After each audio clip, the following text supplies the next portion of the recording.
जय हिंद। मैं हूं अर्सला। लाइफ टाइम्स के ग्लोबल नेटवर्क के साथ आप सभी जुड़ चुके हैं। आप सभी का बहुत स्वागत है।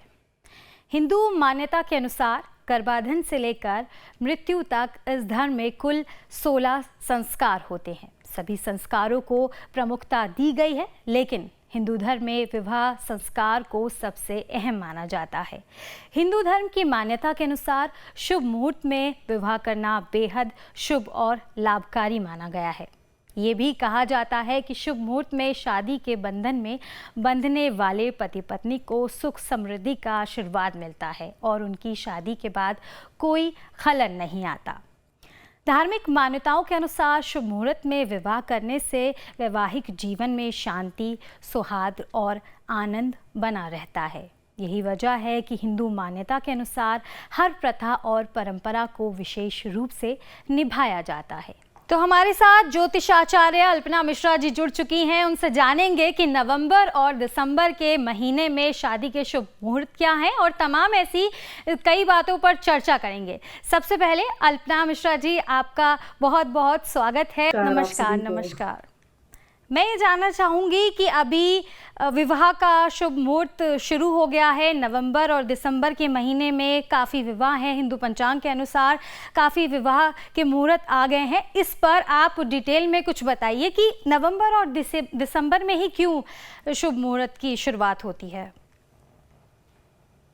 देखिए, सबसे पहले हम ये समझने का प्रयास करते हैं कि देव उठानी एकादशी से ही ये विवाह के शुभ मुहूर्त के प्रारंभ होते हैं।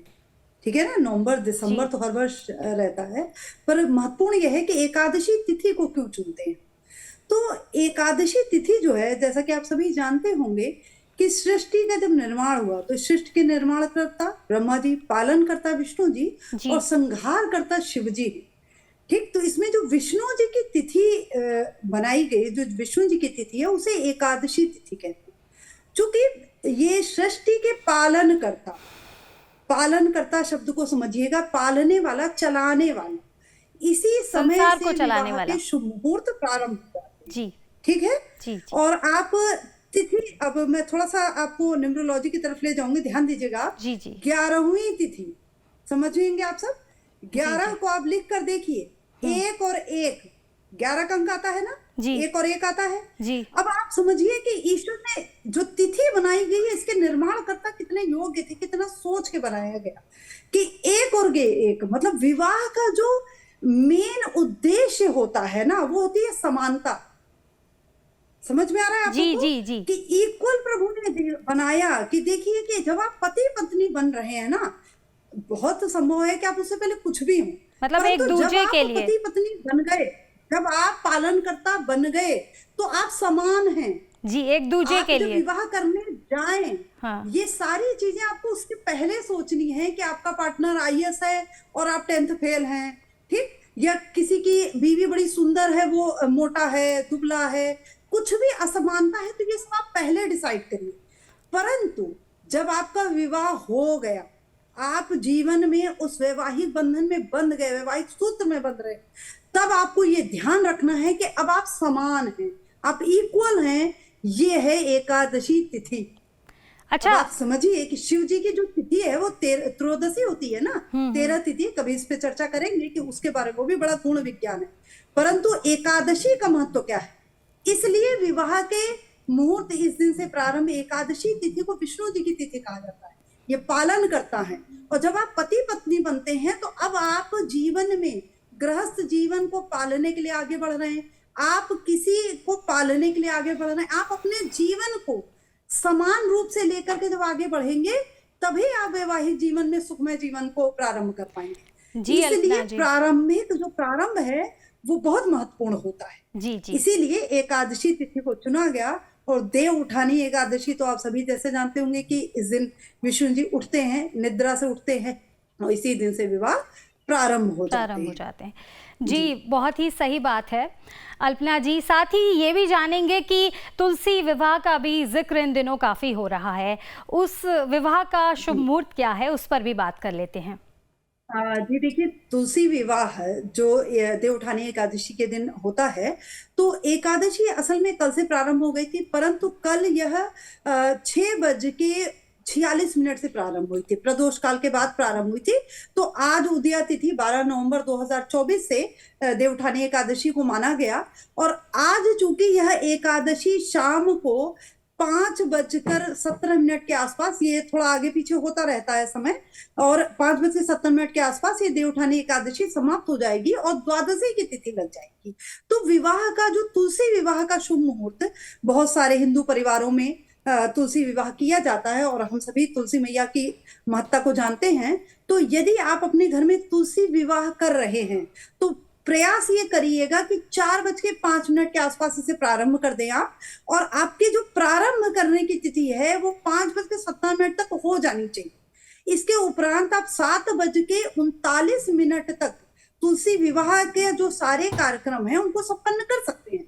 परंतु यह ध्यान अवश्य रखिएगा, जो मुहूर्त है वह आपको विवाह का प्रारंभ कर देना है कार्य आपको 5:17। अल्पना जी, मैं ये जानना चाहूंगी कि ये तो हो गया तुलसी विवाह के शुभ मुहूर्त का जिक्र, इसके साथ ही नवंबर में जो बड़े मुहूर्त हैं उन पर भी बात कर लेते हैं, तो उनके बारे में क्या कुछ कहेंगी?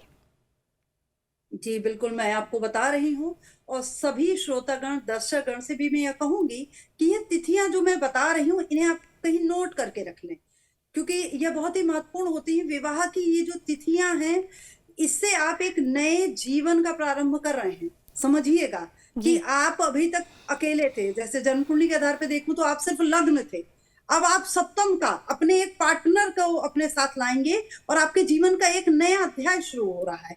तो इसके लिए यह तिथि, कहा जाता है कि हमारे यहाँ सभी जानते हैं कि शुभ तिथि और शुभ मुहूर्त में यदि आप कोई कार्य करते हैं तो बहुत ही महत्वपूर्ण हो जाता है। उसका रिजल्ट जो है, वो फल जो है बहुत ही सकारात्मक मिलने लगता है आपको। तो आप सभी नोट कर लें। नवंबर में जो सामान्य शुभ तिथियां हैं, हालांकि ये सब शुभ हैं, परंतु मैं कुछ विशेष तिथियां भी आपको भी बताऊंगी। जो सामान्य शुभ तिथियां हैं वहां है 12 नवंबर को, चूंकि एकादशी है ही आप सभी जानते हैं, 12 नवंबर, 13 नवंबर, 16 नवंबर, 17 नवंबर, 18 नवंबर, 22 नवंबर, 23 नवंबर, 25 नवंबर, 26 नवंबर, 28 नवंबर और 29 नवंबर। अब आपके पास यह तो आपकी हो गई नवंबर माह की सारी जो सामान्य विवाह की तिथियां हैं, यह मैंने आपको बता दी है। अब आप नवंबर माह के साथ साथ चाहे तो दिसंबर माह की नोट कर सकते हैं। अब अभी मैं आपको दिसंबर माह की भी बता देती हूँ। दिसंबर माह में आपके जो तिथियां हैं वह है 4 दिसंबर, 5 दिसंबर, 7 दिसंबर, 8 दिसंबर, 9 दिसंबर, 14 दिसंबर, 15 दिसंबर, एक बहुत छोटा मुहूर्त मिल रहा है आपको 17 दिसंबर का। तो आपको जो विवाह की तिथियां मिल रही हैं नवंबर और दिसंबर में, वह ये सामान्य तिथियां मिल रही हैं।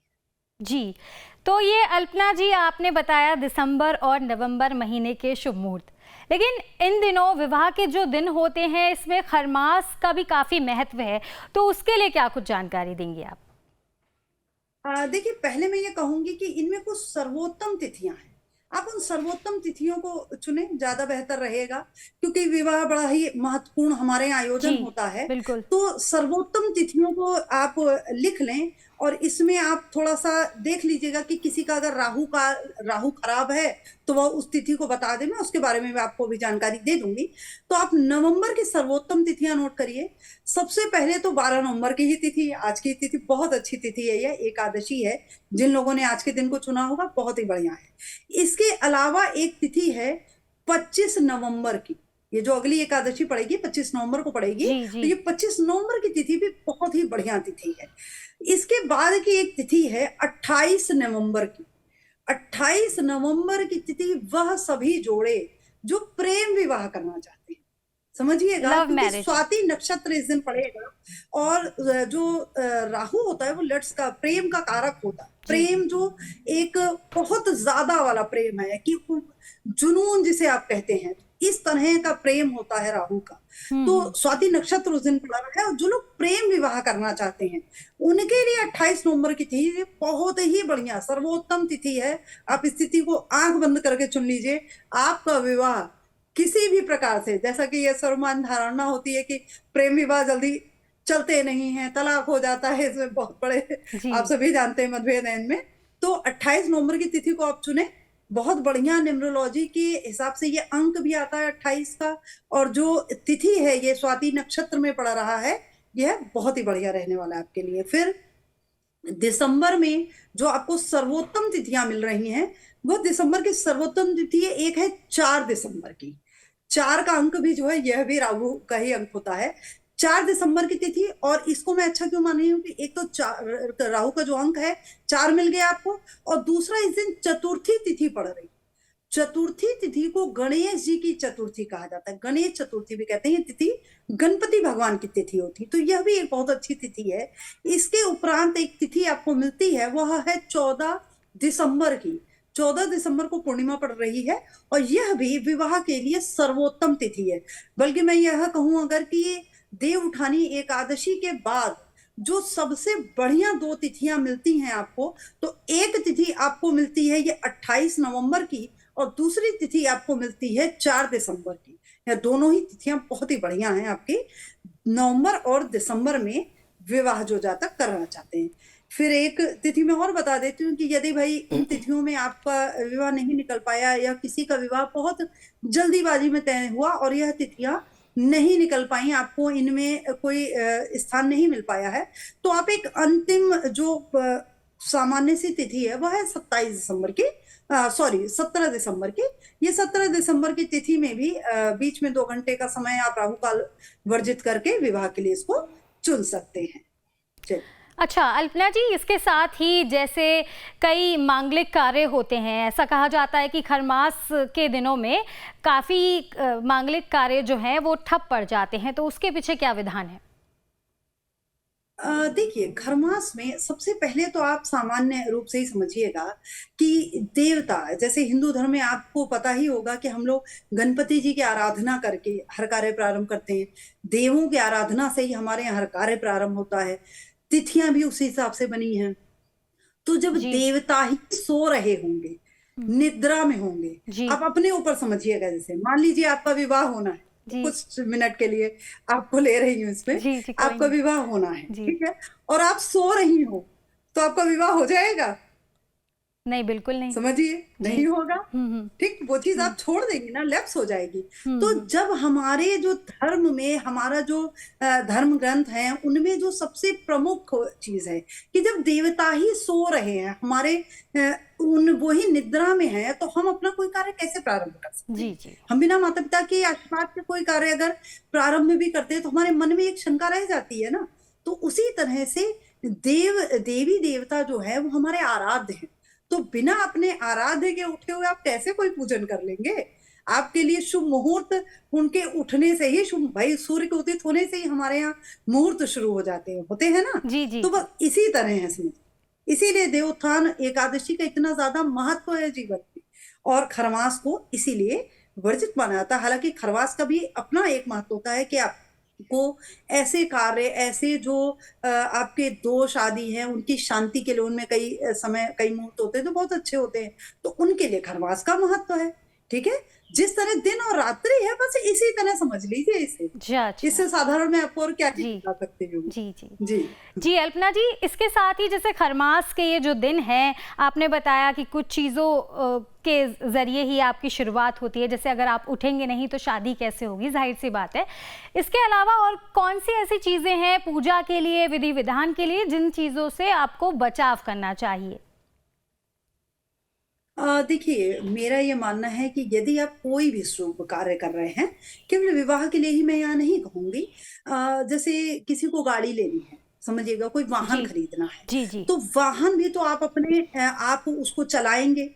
वाहन मतलब आप जिससे चल रहे हैं, जी चलना चंद्रमा, ठीक। जी गति क्या है? आपका जीवन, आपकी सांसें, ये सब गति है। तो जी। वाहन भी आपका एक शुभ, आप किसी कार्य को करने जाते हैं ना वाहन से, आपको वाहन लेना है, आपको घर लेना है, आपको अपने जीवन के किसी भी यदि शुभ कार्य को करना है, तो आप प्रयास करें कि उसे खरवास में ना करें। आ गई समझ में? जी जी और कोई भी शुभ कार्य करना है तो उन्हें आप शुभ तिथियों पे, शुभ मुहूर्त पे प्रारंभ करिए, उसे खरवास में वर्जित करिए, और जो भी आपके दोषों के निवारण के पूजन आदि के कार्य होते हैं उन्हें आप इन तिथियों में करिए।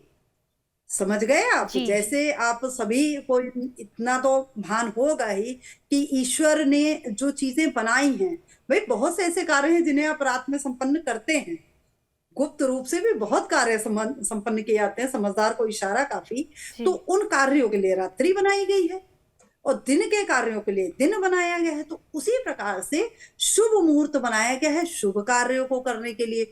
दोषों के निवारण के लिए भी भगवान ने एक अलग से समय बना रखा है।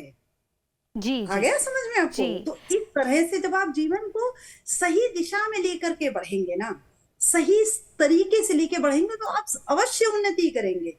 यदि आप उन्नति चाहते हैं, तरक्की चाहते हैं और चाहते हैं कि परमात्मा आपके शुभ कार्यों को शुभता से संपन्न करे, उसमें विघ्न बाधा ना आए, और यदि कोई छोटा मोटा संकट आता भी है, मैं ये नहीं कहूंगी कि जीवन में संकट नहीं आता, ये तो बिल्कुल मूर्खतापूर्ण बात है। ऐसा नहीं है कि हम आप यहाँ कार्य कर रहे हैं तो हमें संकटों का सामना नहीं करना पड़ा होगा, थोड़े बहुत हमें भी भाई मैनेज करना पड़ता है, चीजें व्यवस्थित करनी पड़ती हैं और सभी को करनी पड़ती हैं, परंतु उनमें परमात्मा का आशीर्वाद बना रहे, हम हिम्मत न हारें और हम उस हर विकट परिस्थिति से स्वयं के जो भी हमने कार्य किया है, जो भी शुभ मुहूर्त में हमने उस कार्य को संपन्न किया है, वो कार्य पूर्ण हो और हमें उसका प्रतिफल शुभ मिले, इसीलिए इन मुहूर्तों का चयन किया जाता है। और इसी वजह से आपको पंडित, ज्योतिषी, जो कर्मकांडी विद्वान हैं, संत महात्मा हैं, इसीलिए बस आपको कहते हैं कि सही तिथियों का चयन करिए,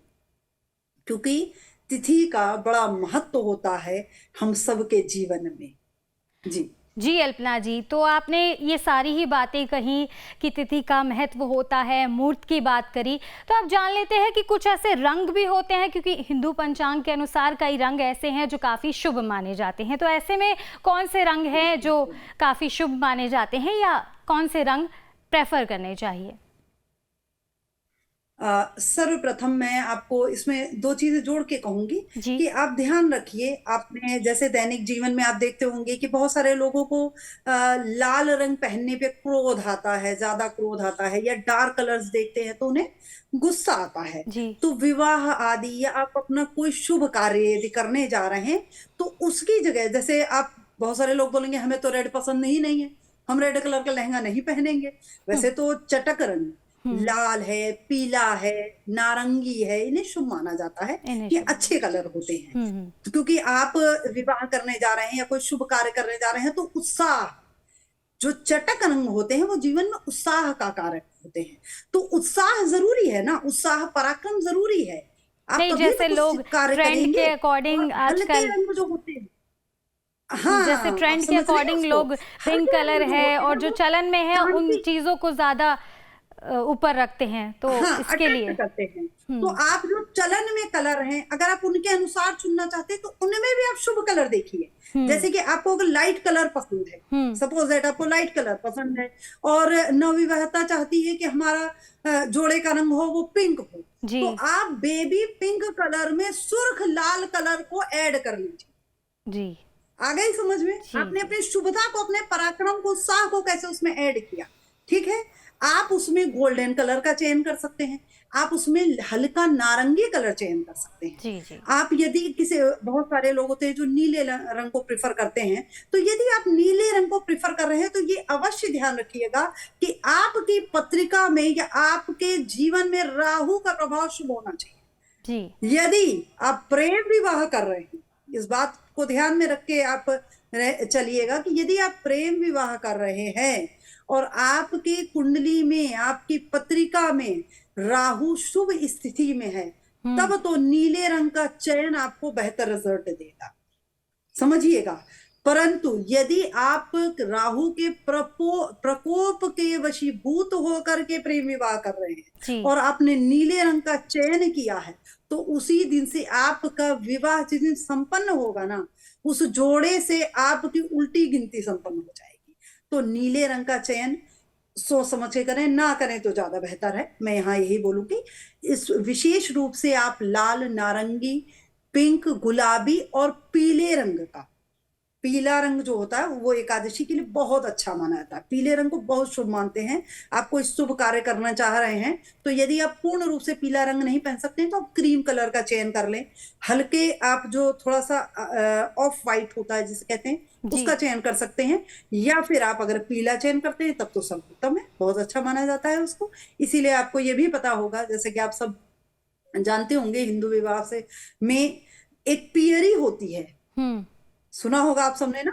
एक पीला रंग पहना जाता है जो फेरे के टाइम पहना जाता है। या तो पीले रंग की ओढ़नी होती है, या साड़ी होती है, या लहंगा होता है। हाँ। मतलब पीले रंग को जरूर ऐड किया जाता है फेरे के समय, खासकर फेरों के समय। हाँ जरूर ऐड किया जाता है, ये आप लोग ध्यान दीजिएगा। कुछ नहीं होगा तो हल्दी की गांठ होती है, ध्यान दिया है इस बात को आपने? तो वो पीला रंग जो होता है ना, वो एकादशी का रंग जो है सबसे बढ़िया वो पीला होता है। तो पीले रंग को विशेष रूप से इसमें ऐड करिए, बहुत ही सर्वोत्तम रंग इसको माना जाता है। चलिए, बहुत बहुत शुक्रिया अल्पना जी आपका लाइफ टाइम्स के साथ जुड़ने के लिए। अभी मैं आपसे अलविदा लेती हूँ, धन्यवाद। कब से शुरू होगा खरमास, आइए इस पर बात कर लेते हैं।